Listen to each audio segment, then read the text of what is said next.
Seja muito bem-vinda aqui ao nosso Caminho de Santiago, a nossa aula dos vinhos, né? Os vinhos do caminho. Sejam bem-vindas e vamos começar aqui essa nossa mini jornada, aqui, o nosso mini treino aqui, para caminhar aqui junto com esses vinhos. Bom, até agora, então, a gente viu, durante toda essa semana, né, o nosso método de escolha do vinho ideal, né, onde a gente vai considerar nosso GCP, nosso gosto, nossa curiosidade e o preço. Nós falamos do tempo como um obstáculo, mas que também ele pode existir um atalho que vai nos ajudar a vencer, né, esse obstáculo. Nós falamos do obstáculo do valor, e entender o valor é transformar isso a nosso favor, para que a gente possa ter economias aí, né, em vez de gastos, entender o vinho como investimento e economias. Nós falamos do medo que pode nos paralisar, ou do medo que pode nos impulsionar adiante para a gente seguir, né, no nosso caminho. E falamos da descoberta, né, da nossa descoberta, e atacamos aí alguns mitos, né, e descobrimos algumas verdades sobre o vinho. Então, até agora, nós fizemos isso daqui, e hoje nós vamos, estando aqui na fase 1, né, do vinho caminho, conhecer um pouco dos vinhos do caminho de Santiago, ou seja, percorrer aqui um caminho que, além de ser um caminho, né, espiritual, e muitas vezes agora mesmo, às vezes até considerado um caminho turístico, né, mas ele sempre nasceu como um caminho espiritual. Ele também é um caminho que passa pela história do vinho no norte da Espanha. É um caminho, eu vou falar praticamente aqui do caminho francês, né? Então, é um caminho que está repleto de vinhos. Até porque é um caminho medieval, né? Se fez muito essa peregrinação. E as pessoas iam peregrinando e parando ao longo do caminho e tendo que dormir e se alimentar, comer e beber. E também as missas, né?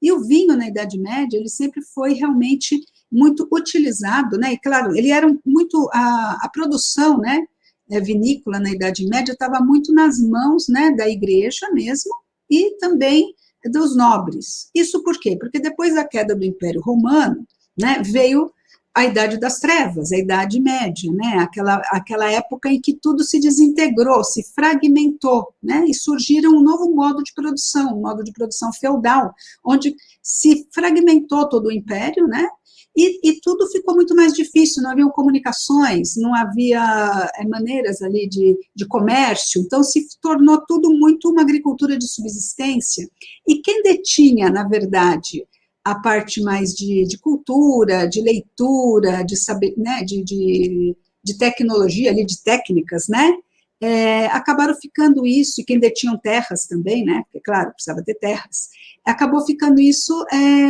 na mão das igrejas, né, dos monastérios, por isso tantos monastérios, né, desenvolvendo vinho, porque o vinho era importante, né, do ponto de vista também da religião, da parte, né, de todos os rituais, né, e das cerimônias religiosas, e na mão de quem detinha a terra, dos senhores feudais, né, e havia ali, realmente, na primeira fase da Idade Média, houve realmente isso, né, muito forte.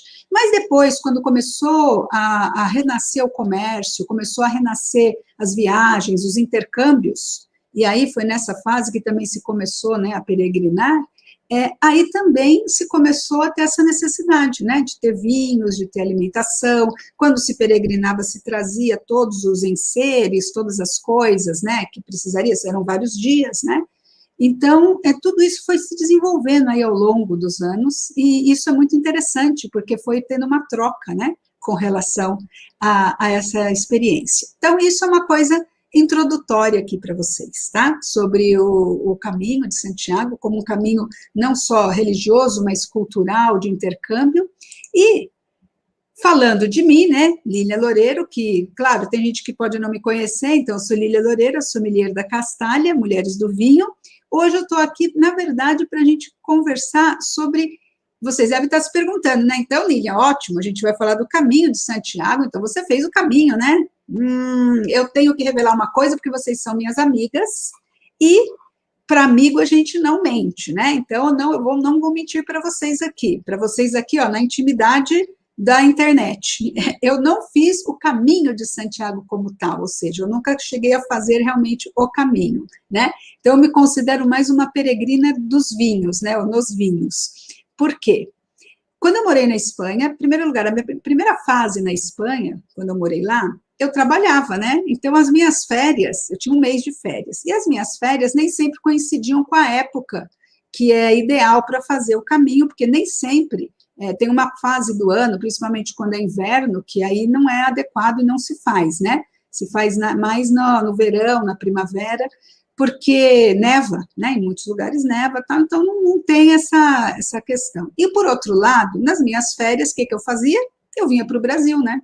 Eu vinha para cá, para ver minha família e tudo mais. Então, naquela ocasião, eu nunca tive oportunidade realmente de fazer todo o trajeto. E depois eu já contei para vocês que quando eu saí, né, do banco, daquele meu emprego, eu voltei para Madrid, sim, né? Isso lá. Então, por que você não fez aí? Eu voltei, mas eu fui estudar o curso sommelier, que era um curso de 1 ano com aulas todos os dias, né? E também nas férias eu acabava voltando aqui para o Brasil. Na verdade, durante o curso começou em setembro. Na verdade, não teve muitas férias, não. Era de setembro até julho, né, o ano letivo, com aquele, tipo, se tivesse alguma prova de segunda, como é que é? Para mim, na minha época, era recuperação, seria a recuperação antes de setembro, né, fazer as segundas provas. E teve prova, tá, gente? Teve exame, teve prova, quem passava na primeira já ficava de férias a partir de julho, quem não passava tinha que fazer o segundo exame. Enfim, então, o que aconteceu? Naquela época, do curso de sommelier, era um curso, como eu comentei para vocês, eram todos os dias, aulas todos os dias, né, de segunda a sexta, e o que acontecia? Tinham várias visitas, né, tinham várias visitas que aconteciam no final de semana, porque todo mundo que fazia o curso também trabalhava principalmente em restaurantes, né, em hotéis, restaurantes, então não podiam sair durante a semana, então tinha lá algumas visitas que a gente fazia no final de semana para visitar as regiões produtoras. E claro que eu fui para as regiões produtoras dos vinhos, e essas regiões estavam no caminho. Então, eu visitei as regiões dos vinhos do Caminho de Santiago, não fiz o caminho, tá? Então, esclarecido. Esse ponto eu quero mostrar para vocês aqui umas fotos que eu acabei cavucando aqui do meu passado. Ó, o meu passado me condena, né? Eu ali perto de né, de um vinhedo ali, né, ai meu Deus, no vinhedo, né? Perto de uma das plantas. E aqui eu tenho aqui um álbum de fotos aqui que eu comecei a relembrar, né? De quando eu visitei. Essa daqui é a Bodega Chivite, né, Navarra, e a gente fez essas visitas sempre com uma pessoa técnica nos explicando tudo sobre a produção, sobre o preparo, recepção das uvas, como é que eles vinificam, né, naquela vinícola, ali com os nossos colegas de turma, né, e aí eu vou mostrando mais umas fotos interessantes para vocês, porque sempre tem a degustação, né, e depois da degustação, aí eu com as minhas colegas aqui, minhas amigas, né, as 3 amigas aqui, como sempre eu com as minhas amigas do vinho, tá? Nunca deixo minhas amigas do vinho, estão aqui, e ali Chivite, olha que legal esses barris, né? Muito legal. O ambiente deles é como se fosse um templo, né? Inclusive, eles falam um pouco disso, né? Do templo, da catedral do vinho. Chivite coloca muito isso, né? A catedral. Chivite é uma das vinícolas mais antigas, né? Da Espanha, de 1600. Tem 11 gerações, né? Vinificando. Então, é muito interessante. Eles também, né? Claro, a gente tem depois da gente trabalhar, né, depois de degustar tantos vinhos, né, esse trabalho árduo ali, a gente tem que ter um almoço também, né, que a gente precisa comer. Sempre o que eu falo para vocês, não bebam sem comer, precisamos comer. Ah lá, a Mônica entrou, olá pessoal aqui do Instagram, estamos no YouTube, tá? Eu estou mostrando minhas fotos aqui no YouTube, se vocês quiserem ver as fotos, vem para o YouTube, vem para cá. Ah lá, e a gente estava lá, a turma era grande, viu? A turma era bem grande, era muito legal, nossa, era muito legal. Bom, não vou contar aqui a bagunça que a gente fazia no ônibus, né? Porque eles faziam a viagem completa, tá? Então a gente ia de ônibus para a região, ficava sábado e domingo. Nessa ocasião, como a Chivite, ela tem, o grupo, né, eles têm produção em Navarra, e como Navarra é muito próximo de Rioja, a gente também visitou Rioja, também visitou a vinícola deles, né, a Vinha Salceda, que fica em Rioja. Aí, né, mais uma vez ali com os colegas, tal, e com a minha grande amiga também aqui, a gente já tomando o aperitivo ali. A gente já tomando esse aperitivo com os vinhedos ali, né, de fundo pra gente. Ai, gente, que alegria, né? Fala sério. Muito gostoso. Eu não vejo a hora da gente fazer as nossas aqui, viu? Das castalianas. Não vejo a hora da gente poder fazer uma viagem dessa. Tá?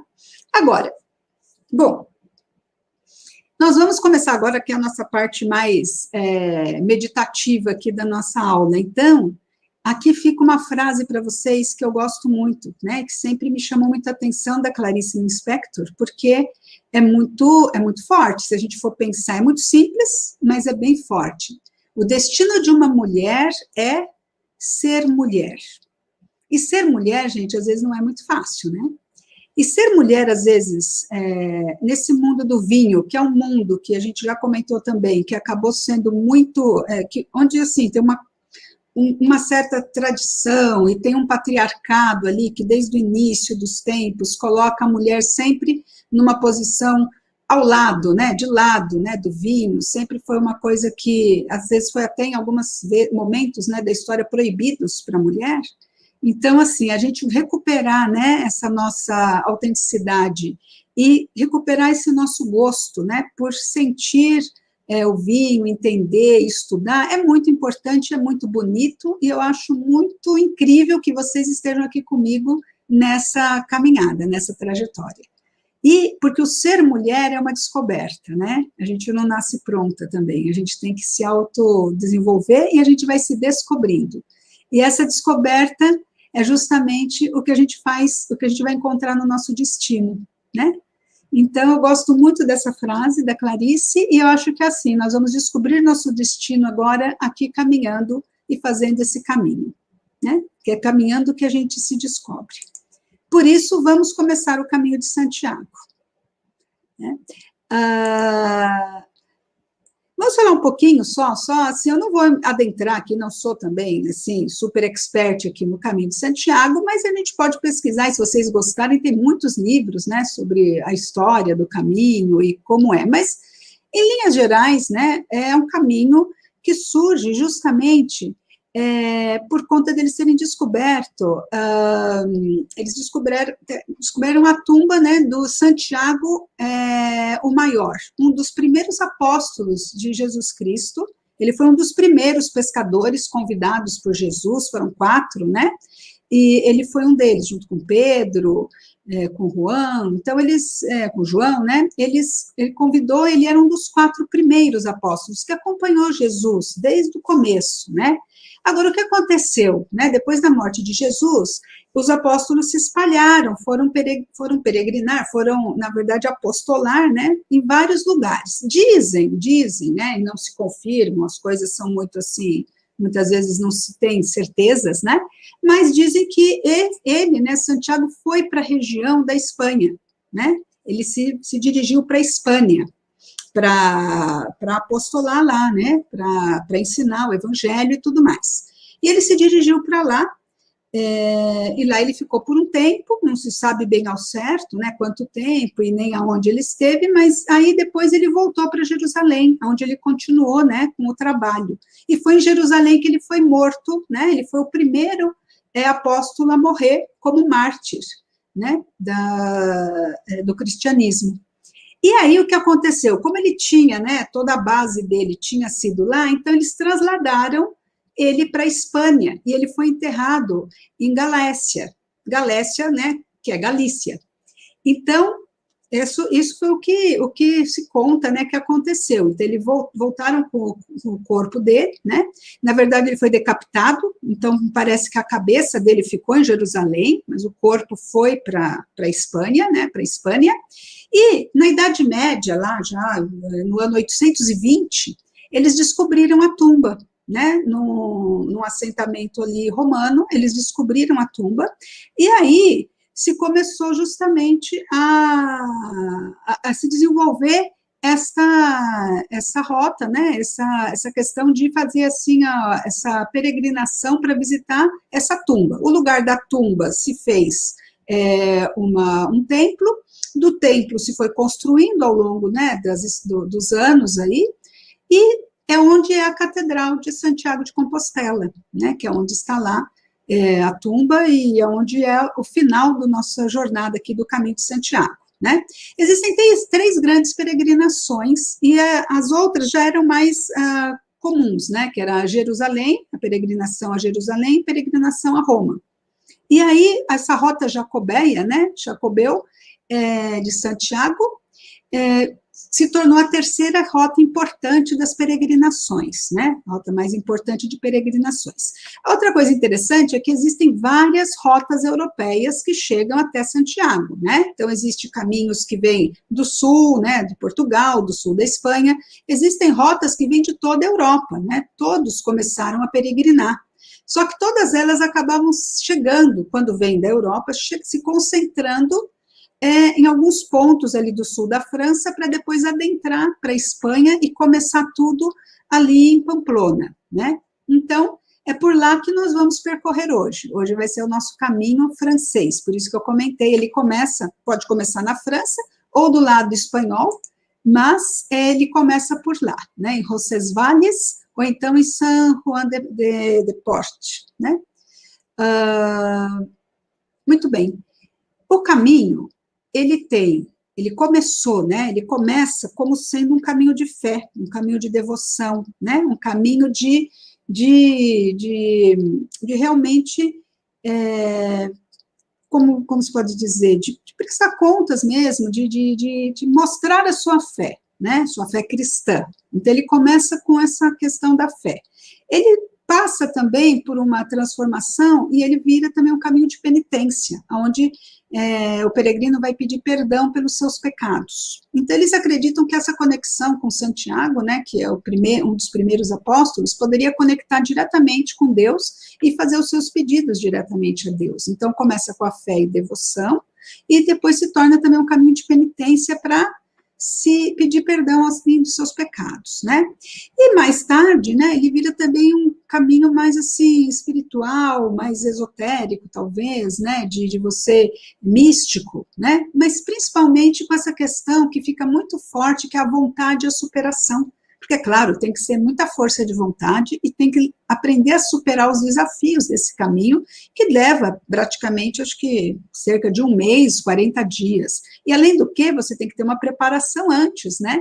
Para caminhar do jeito nosso de agora, que é caminhar mesmo a pé, né? Porque são muitos quilômetros. E tem dor, e tem desconforto, né, e você tem que ter uma resistência, uma preparação, né, então vejam como são coisas que vão mexendo com as pessoas, né, então tem um lado muito espiritual, e tem o lado, mais modernamente falando, que é o lado lúdico esportivo, né, muita gente faz por conta da arte, da cultura que você tem ao longo de todo o caminho, por parte do intercâmbio também entre os povos, as pessoas, porque é uma rota muito internacional, né, metade são mesmo, né, ali da península, mas outra metade é internacional, então o público que se encontra, se formam confrarias ali, se formam trocas, né, de experiências, então é muito rico nessa troca, né, cultural e de intercâmbio mesmo entre as várias culturas, os vários povos.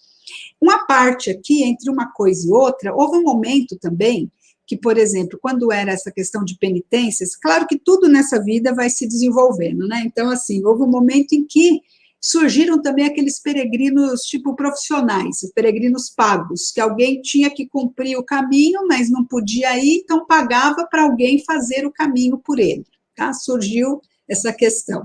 Ao longo dos anos, surgiram muitas questões. Surgiu também uma outra questão, que, num determinado momento da história, colocaram realmente como uma pena, né, uma pena jurídica, a pessoa fazer o caminho, né, então era uma penalidade, né, você fez algum crime, você cometeu algum crime, então a sua penalidade vai ser fazer o caminho. Isso distorceu um pouco, fez com que o caminho, chegou um momento em que o caminho caiu em desuso ali, né, muitas pessoas acabaram, ele acabou não sendo mais tão importante, começou a se perder. E também as guerras que foram acontecendo na Europa também impediam as pessoas, né, com o passar dos anos ali, as pessoas não queriam andar sem a segurança, né? Quando você está numa guerra, sair por ali andando sem uma infraestrutura, sem uma proteção, então o caminho caiu em desuso. Ele só veio ressurgir realmente mais agora, recentemente, no século XX, na metade do século XX, praticamente, uns 50 anos para cá, é que ele começou a renascer e a ressurgir, e realmente teve um boom, né, de pessoas, assim, buscando o caminho, né, como espiritual, como lúdico, né, como cultural, e realmente com uma infraestrutura que foi sendo assim, definida, modernizada, e até que se tornou realmente um patrimônio, né, imaterial da humanidade. Então, é muito interessante, sim, o caminho, essa cultura e tudo isso, né, para quem gosta, né, de história, de cultura, é muito, muito interessante. Bom, para nós, né, eu acho que assim, tem um sentido muito importante para nós, ele tem, o caminho também, ele é uma trajetória e uma história de vida, né? Porque quando você se propõe, né, a fazer esse desafio, que é você caminhar e realmente com o mínimo possível, e focado naquele objetivo, do dia após dia, você só tem um dia pela frente, né, você tem que pensar só no próximo dia, no próximo passo, na próxima etapa, amplia a sua visão de mundo, amplia a sua visão de vida, te dá a sensação, apesar de você estar caminhando sozinha, que você não está sozinha, porque tem muita gente também no mesmo foco, na mesma trajetória, né? Te dá uma sensação de pertencimento. Isso que eu estou falando são coisas até para vocês pensarem. Será que esse tipo de desafio, né? Ou enfim, de motivação, né, de fazer um caminho como esse, o que ele te traria de benefícios, né, ou de dificuldades, né, a conexão, né, que você tem com outras pessoas. E eu acho que uma coisa que é bem legal é que quando você chega, né, em Santiago, eles dizem que, assim, o final do caminho não é em Santiago, o final de caminho é em Finisterre, que é um pouco além de Santiago, que é justamente na borda ali, que é o fim do mundo, né, é a borda ali, é no mar. É no mar onde, a partir dali, eles acreditavam, naquela ocasião, né, naquela época antiga, do século 9, 10, 11, que acabava o mundo ali, né, é o fim da Terra. E era o fim da Terra mesmo, porque aí já tinha o mar, e o mar era aquele mistério, né, aquela vastidão.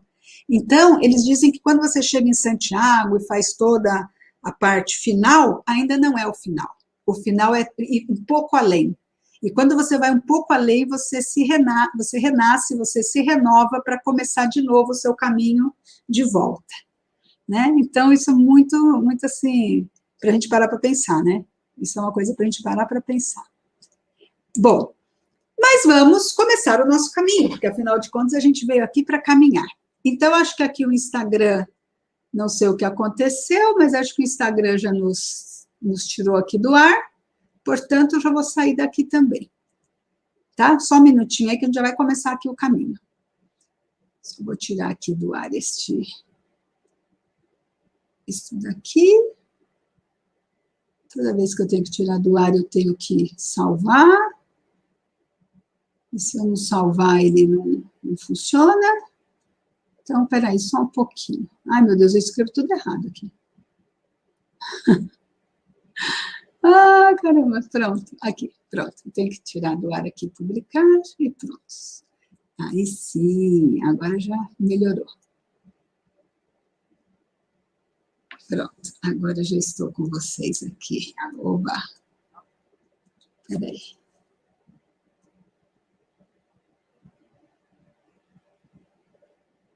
É isso aí, pronto, agora já vejo vocês aqui.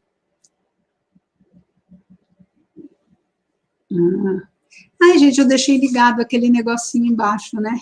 Hoje eu deixei, eu esqueci de desligar, mas não faz mal. Tá valendo. Então, vamos lá. Vamos agora caminhar. Caminho francês. Qual é o caminho francês? Bom, o caminho francês é aquele que eu comentei com vocês, que começa aqui em Saint Juan, né, Port-de-Pied, ou então em Roncesvalles, que já é do lado espanhol aqui, ó. Então, ele começa bem aqui na fronteira, né, na fronteira da Espanha com a França, e aí o ponto aqui é Pamplona. Como tem outros caminhos que vêm aqui também desse lado, né, da Espanha, aqui mais desse lado leste, pode vir do sul. O ponto de encontro aqui é Pamplona, né? Pamplona é um lugar que se agrega ali. Então, se pode começar também de Pamplona, né? E aí ele vai, Pamplona, né, Porta la Reina, vai até chegar em Logronho, que já é Rioja. Rioja e Pamplona são bem juntinhos, assim, as duas comunidades autônomas, né? Aí Santo Domingo de la Calçada, passa por Burgos, onde tem a Catedral de Burgos, uma catedral muito importante, Castro Reris, Sahagún, né? Vai até León, Astorga, Ponferrada, e vai subindo, né? Passa aqui entre Lugo, para chegar aqui em Santiago. Então, percebam, Santiago, né, não está no mar. Então, é como eu comentei, eles comentam que aí o final mesmo do caminho é seguir um pouco em frente, né? É seguir mais além. Dizem até que parece que encontraram foi mais além mesmo os restos mortais, né, de Santiago, e aí trouxeram para cá. Mas isso tudo não se tem muita certeza. Então, enfim, este é o caminho de Santiago aqui francês, que é o mais tradicional, era a rota mais seguida, mais estruturada, e que era muito feita por todos os povos aí que vinham de toda a Europa, do norte da Europa, né, e vinham holandeses, ingleses, franceses, italianos. Então, esse é o ponto de partida, e é de lá que nós vamos partir. Aqui é o nosso mesmo mapa da Espanha, mas já mostrando as regiões vinícolas, né, e a gente tem que fazer aqui uma analogia aqui, que é justamente isso, quando você sai aqui do sul, né, da França, e da Espanha ali, da fronteira, você vai passar aqui pelos vinhos de Navarra, e olha que tem mais vinhos em volta, tá? Vocês podem até desviar um pouco do caminho, depende do tempo, mas vejam que tem ali do lado Somontano, já fica um pouco mais longe, tem para baixo o Campo de Borja, né? Tem Ribeira del Duero, mas o caminho mesmo ele vai passar aqui por Navarra, Rioja, que está ao lado, vai seguir em frente aqui em Terra de León, né? Vai passar por Bierzo, vai passar por algumas denominações aqui que já estão na Galícia, como Valdeorras, Ribeira Sacra, né? E vai chegar aqui em Rias Baixas, que é a denominação de origem aqui dos vinhos da Galícia. Tem Ribeiro também, que é aqui bem do lado, né, de Rias Baixas. Então, essa é a trajetória que a gente pode seguir aqui, né, no caminho. Eu visitei Navarra e eu visitei Rioja, né, mas falando de Navarra especificamente, né, Navarra tem uma bodega chamada Irate, né, que é muito curiosa, porque ela pôs uma fonte de vinhos ali na porta da vinícola, para que o peregrino chegue e beba vinho, né? Ele não pode levar o vinho, tá, gente? Não pode chegar lá com um garrafão de vinho e colocar vinho para viagem. Não tem vinho para viagem, tá? Isso é proibido. Mas é uma fonte de vinho para animar os peregrinos e para dar as energias necessárias para eles seguirem o caminho, né? Então, essa é uma das curiosidades ali de Navarra, né, de Pamplona, que tem essa bodega que já recebe muito bem ali os peregrinos, né? E falando da denominação de origem, a gente viu, né, aqui durante aqui o nosso caminhar, né, dos vinhos, que cada região tem suas características específicas. E vocês lembram quando a gente falou dos vinhos do Novo Mundo e do Velho Mundo, que a gente comentou que no Velho Mundo a gente tem regiões, e pelas regiões a gente sabe as uvas. Por quê? Porque as uvas, elas são uvas que a própria denominação de origem, ou a da região, são típicas da região, né? Ou tipicamente usadas na região, utilizadas, não precisam ser de origem na região, mas são usadas, plantadas, e a denominação de origem, que é aquele selo de garantia e de qualidade, ele garante a origem do vinho. Então, você sabendo que a origem é aquela, e você conhecendo as uvas permitidas, as castas permitidas, você sabe que naquele vinho tem um blend dessas uvas. Lembra que os vinhos também do Velho Mundo são, em geral, blends. Então, olha, Navarra. Navarra vai ter Garnacha, Tempranillo, Mazuelo e Graciano, como tintas locais, né, espanholas, e Cabernet Sauvignon, Merlot, Pinot Noir e Syrah, também plantadas em Navarra, com uvas também permitidas pela denominação de origem. Então, se vocês me falarem, o vinho de Navarra é só de Garnacha? Não. Ele é Garnacha com Tempranillo? Pode ser. Ele pode ser Garnacha, Tempranillo e Cabernet? Pode, né? Ele pode ser Garnacha Pinot Noir, Shiraz com Graciano, mas olha as combinações que dá para fazer com esse tanto de uva. Obviamente, assim, Navarra ela é muito característica por vinhos de Garnacha, porque eles têm muita plantação de Garnacha, né? E Navarra tem uma outra característica muito interessante, né? Que são vinhos rosados. Os rosés de Navarra, né, os rosados são muito famosos na Espanha. Por quê? Porque eles são os rosados, uns vinhos rosé muito intensos, intensos de cor, intensos de estrutura, quase chegando a ser quase um tinto jovem, de tão assim estruturado que é, e é uma delícia. A cor dele é bem cereja, bem forte, bem intensa, né? E eles fazem, então, os vinhos dessas uvas permitidas, né? E especialmente a Garnacha, bem característica de Navarra. Agora, e nas brancas, eles também fazem brancos? Sim, fazem com Garnacha branca, com Malvasia, com Viura e com Moscatel. Essa Moscatel é do grão pequeno, tá? Do grão pequenininho. E eles também são permitidas fazer também com Chardonnay e com Sauvignon Blanc. Então, as uvas internacionais, ou francesas, que se internacionalizaram. Então, eles também fazem vinhos brancos utilizando esses blends. Então, a gente já conhecendo que tem essas uvas, a gente já imagina esse blend. Muitas vezes eles comentam, né, na etiqueta, e quando eles fazem 100% de uma só uva, e geralmente também no rótulo, a gente também viu no rótulo, que também pode vir uma referência da uva, quando não for um blend, né? Quando for realmente 100%. Na verdade, gente, mais um detalhezinho, muitas regiões com 80%, 85% de uma uva, eles já consideram varietal. Tá? Então, pode ser que tenha, assim, uma mistura, né, de uma Garnacha branca, por exemplo, com uma Chardonnay, e se for, por exemplo, Chardonnay mais, né, do que 85%, eu não sei se Navarra é exatamente 85%, tá, porque vai variando de região para região, mas se tiver majoritariamente Chardonnay, às vezes eles podem colocar que é só Chardonnay, tá? Enfim. Aí a gente volta aqui para o nosso mapa e vamos localizar Rioja aqui, olha. Rioja está bem do lado de Navarra, né? Os vinhos de Navarra estão aqui, Rioja está aqui do ladinho, né? Nessa parte mais vermelhinha. Então, o caminho continua por ali. Então, você vai caminhando por esses campos, por esses vinhedos, e existe um lugar muito legal, a San Milán de la Cogolla, que tem uma hosteria, ou seja, um hotel. É um hotel restaurante, e onde você pode ficar hospedado nesse edifício histórico, né, que era um mosteiro, é um mosteiro de San Milán de la Cogolla. E dizem, né, não é que dizem, é isso mesmo, né, que lá é o berço do idioma castelhano, foi lá que nasceu o idioma, porque nos mosteiros é que eles tinham, né, que eles aprendiam a ler, a escrever somente, o clero tinha essa detenção, né, dessa cultura e do aprender a ler e escrever. Lembra dos monges copistas? E foi lá que surgiu, que nasceu o idioma castelhano, né? O castelhano que vira depois o espanhol, né?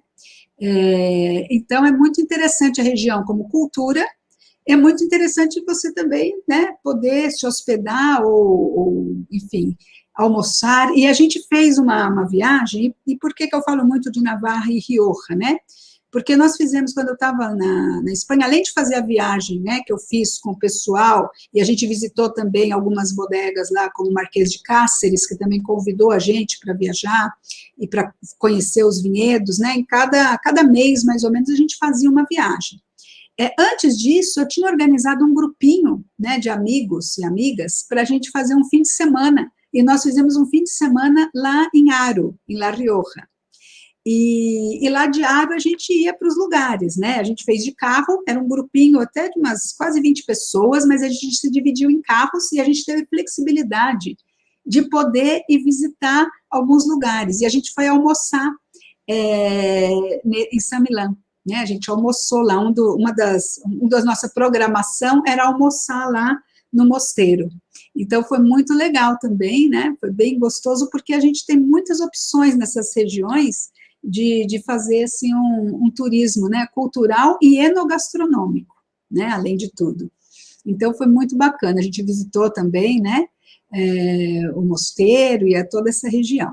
E lá em Rioja, né, a gente tem a denominação de origem qualificada, né, qualificada Rioja, né? O qualificado é um nível a mais do que a denominação de origem. Esse CA significa que, além de ser uma denominação de origem controlada, ela também tem um nível de qualidade superior, porque eles controlam também a qualidade e a quantidade de produção e vários outros fatores. Então, somente na Espanha, somente tem duas denominações, que tem o CA, é a Rioja, e Priorato, né? Priorato está na Catalunha. E só essas duas que tem o CA, as demais são todas DO, esse é DOCA.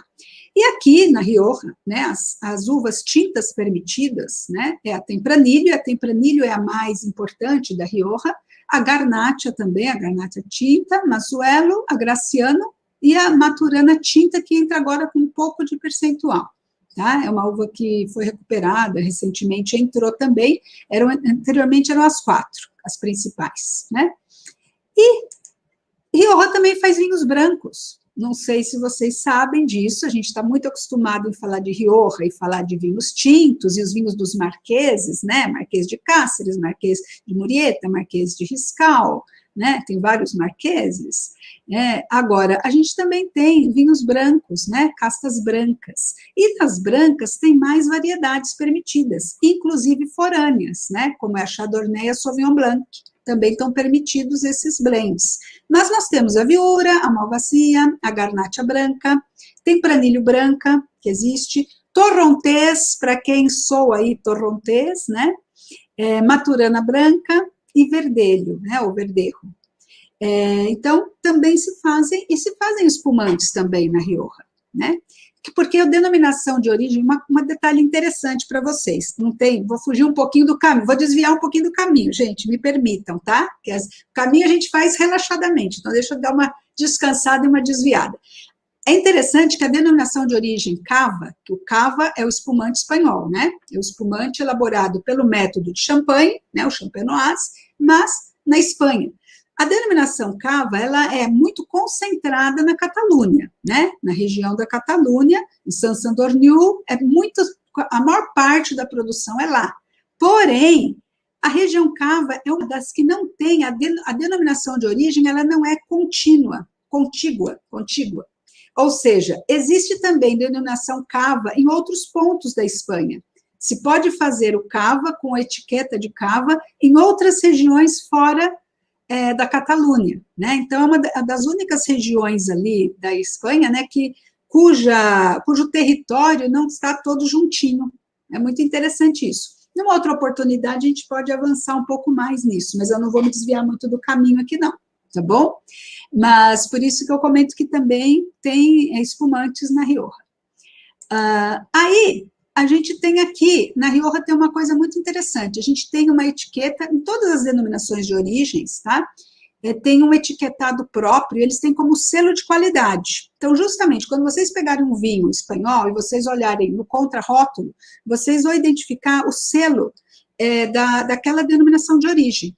E vai ter um logomarca, vai ser todo bonitinho, tá? Inclusive para evitar falsificação, tá? Rioja é um dos vinhos emblemáticos da Espanha e eles preservam muito essa questão de de evitar falsificação. Então, o selo parece até uma coisa assim, holográfica, tem uma série de segurança, porque esse selo quem dá é a denominação de origem, e ela faz uma quantidade numerada de etiquetas do selo.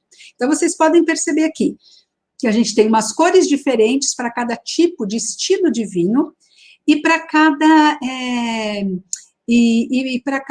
né, tipo, eles vão escrever aqui o ano, o tipo, vão ter o desenhinho, né, da denominação de origem e a cor. Então, o genérico, que é o colheita, né, ele é genérico, ele é aquele ali amarelinho. Depois eu tenho criança, o reserva e o gran reserva. O que significam esses termos? Significa o tempo de envelhecimento daquele vinho. Então, o criança, ele vai ter os tempos dele, se for branco, ou se for vinificado em branco ou em tinto, mas está demarcado quanto tempo ele tem que ficar envelhecendo antes de ser vendido. Então, no caso do criança, se for né, criança, ele vai ser pelo menos 2 anos de envelhecimento, um reserva 3 anos e um gran reserva 5 anos de envelhecimento, até ele sair no mercado a ser vendido. Então, olha que interessante. Agora eu vou dar uma dica aqui para vocês, que eu sempre utilizo. Principalmente se a gente achar que vinho é muito complicado, vinho é difícil, pega, ó, a coisa, eu acho assim, que o método espanhol, que eu mais gosto, né, do método espanhol, além de, claro, que eu gosto da Espanha, mas tira essa parte. Eu acho assim, que o método deles ajuda a gente a fazer uma analogia com outros vinhos de qualquer outro lugar do mundo. Por exemplo, eles marcam ali muito claramente, e aí é muito fácil comprar vinho espanhol por causa disso, né? Porque, primeiro, eles só vão vender o vinho quando ele já está pronto para beber. Não sou eu que tenho que ficar guardando o vinho em casa por 5 anos, né? Porque eu podia falar, não, você me dá, vende o reserva, o gran reserva, que eu guardo ele 5 anos em casa, lá na minha adega, espero ele envelhecer, e aí eu vou beber ele. Não, se você fazer isso, você vai beber logo, o vinho não vai estar pronto ainda, né? Quer dizer, então você já sabe que eles já te ensinam que, né? Quer dizer, um vinho está sem envelhecimento, um vinho jovem, um vinho criança, ele tem um pouco de envelhecimento, então já tem umas características. O reserva tem 3 anos e o outro tem 5 anos. O que significa isso? Que vai durar mais. Então, a longevidade desse vinho também. O jovem, de 0 a 3 anos, por exemplo, ele vai estar no seu ponto bom de consumo, depois ele vai decair, né? Um criança pode durar mais tempo, ele vai sair para vender no segundo ano, mas eu ainda tenho talvez mais aí uns 5 anos para consumi-lo, 3 a 5 anos, né? Depende, mas aí o reserva, eu já sei que ele pode durar mais, 10 anos, um gran reserva pode durar 20, 30, 40 anos, né? Então, a gente já começa a ter essa noção. Por quê? Porque a gente sabe o tempo que ele levou de envelhecimento, né? E por que a gente sabe? Porque já está na etiqueta, ali na etiqueta. O que eu quero dizer com isso? Que se vocês pegarem, por exemplo, um vinho, sei lá, vamos pegar aqui um vinho ou brasileiro, argentino ou chileno, tanto faz. Se ele disser que não passou em madeira, que analogia vocês podem fazer? Que ele é como um colheita da Rioja, por exemplo, um colheita espanhol, cosete. Então, ele é jovem, consumo de 0 a 3 anos, mais ou menos, bacana. Se você pegar um vinho que te fala que ele envelheceu de 1 a 2 anos, você já imagina ele como criança. Tudo bem, não vai vir escrito isso, porque isso são coisas, são termos lá da denominação de origem, lá da legislação espanhola, tá? Isso é legislação espanhola. É da Espanha isso daqui, tá? Mas usam reserva em outros lugares, mas tem outro conceito. Na Espanha tem esse conceito de quanto que envelheceu e de quanto que ele pode, da longevidade dele, ou seja, já dá uma noção para a gente do consumo, né?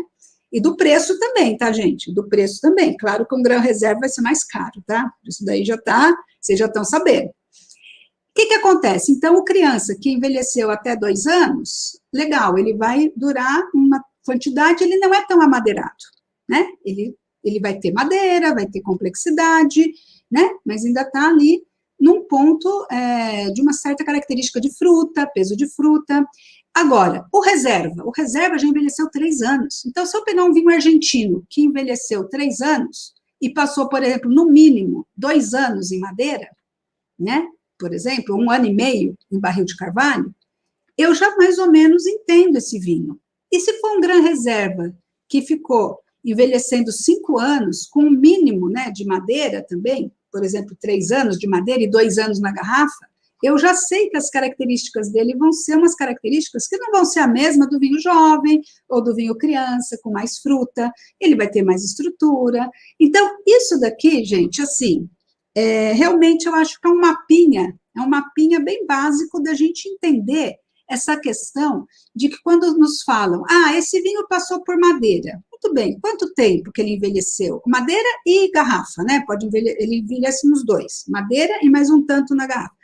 Ele passou 6 meses na madeira e mais 6 meses na garrafa, antes de ser vendido, ou agora, né, que eu vou consumir, ele ainda estava na garrafa.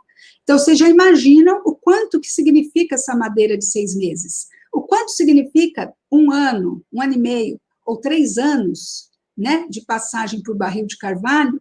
É muito prático isso daqui. Então, assim, dica aí do caminho, né? Dica de atalho. Se vocês estudarem um pouquinho, entenderem esses critérios, né? E aí a gente pode conversar um pouco mais sobre isso e realmente aprofundar um pouco mais. Isso a gente vai aprofundar um pouquinho mais semana que vem, que é muita coisa para falar. Também não quero confundir vocês, né? Mas isso daqui ajuda muito vocês a fazerem analogias quando vocês pegarem etiquetas de outros países e disserem para vocês quanto tempo envelheceu o vinho, né? Isso envelheceu e está na garrafa até hoje, claro, porque aí você está comprando hoje a garrafa, vocês fazem as contas, tá? Então, vamos em frente que temos mais caminho pela frente.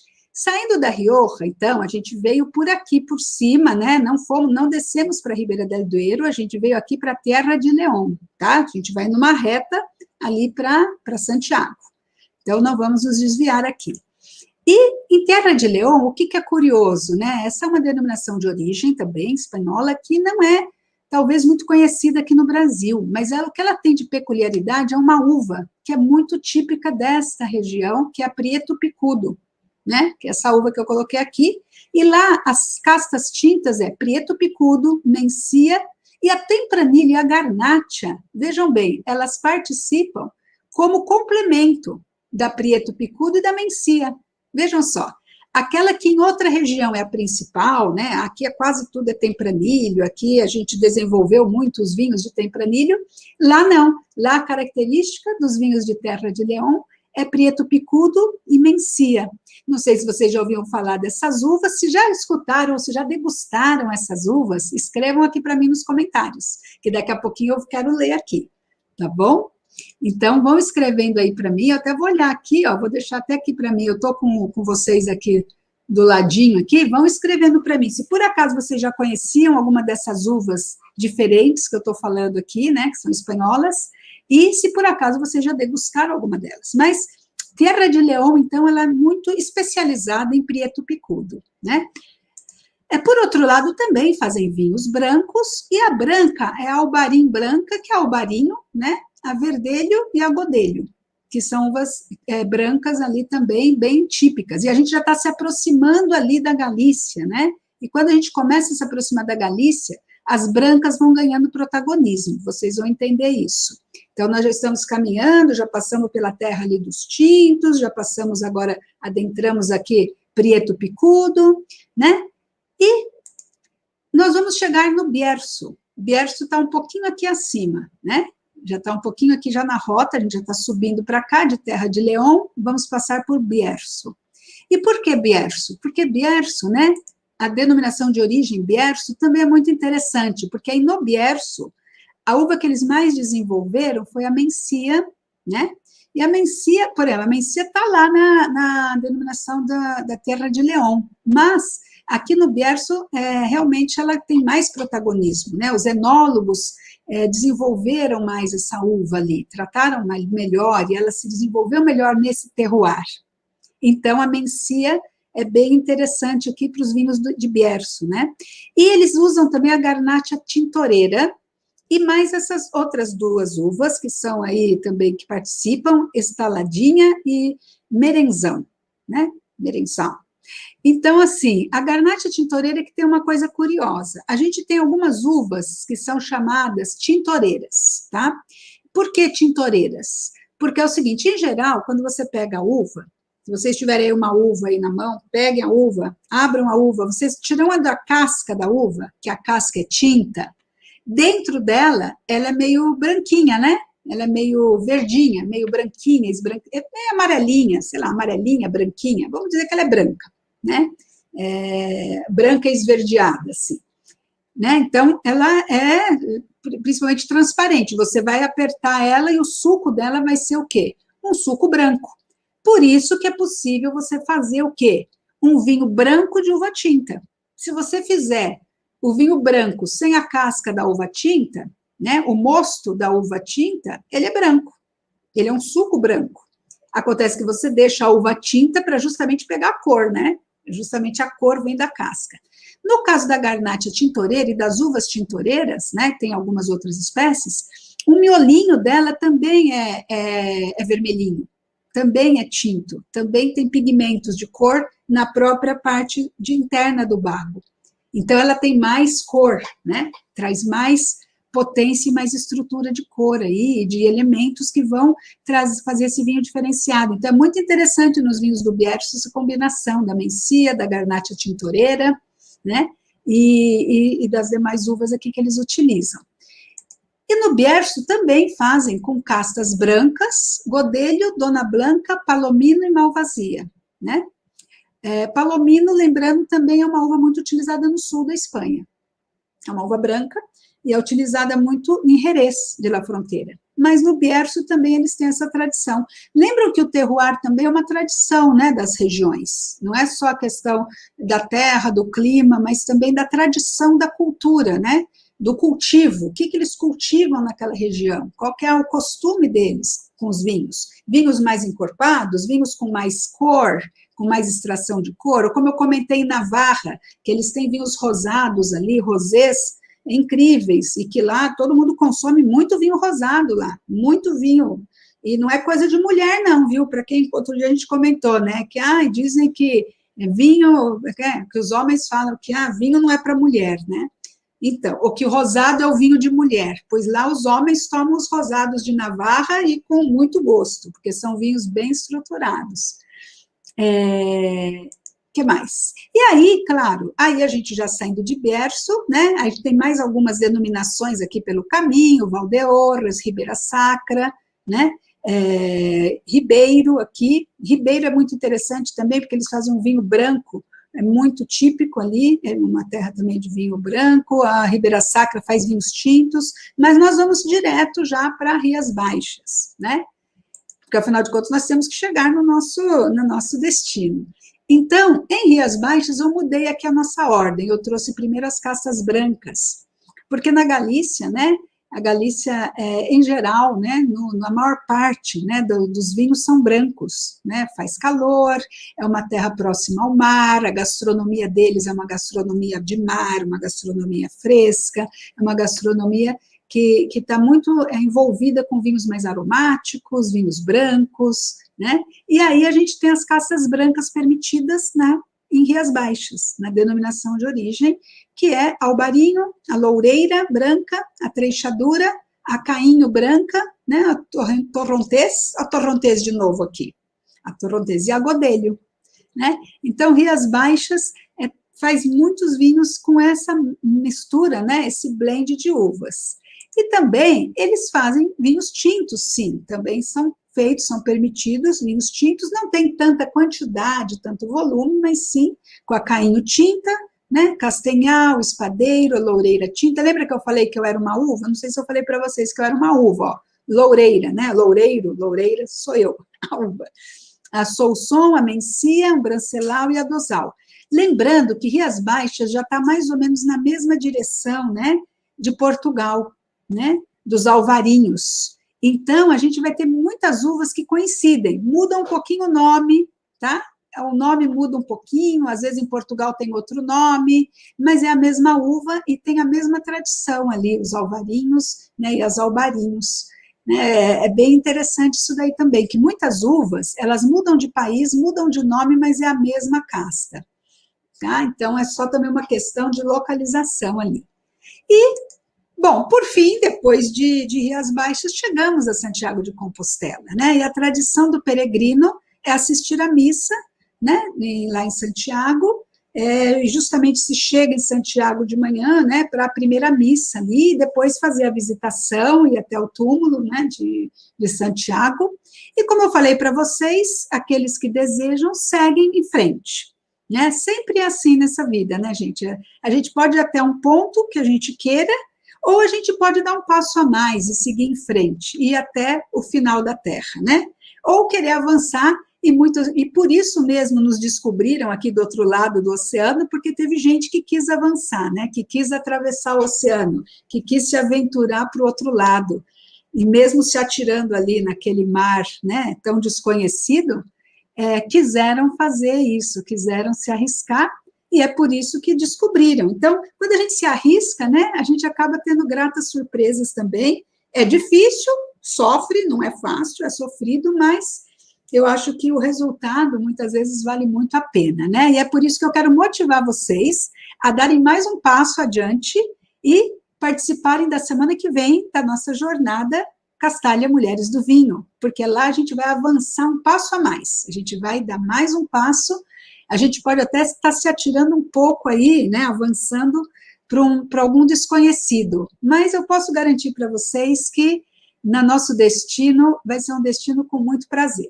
Então, o que vocês me dizem? Você já se sente preparada para fazer o seu caminho com a gente?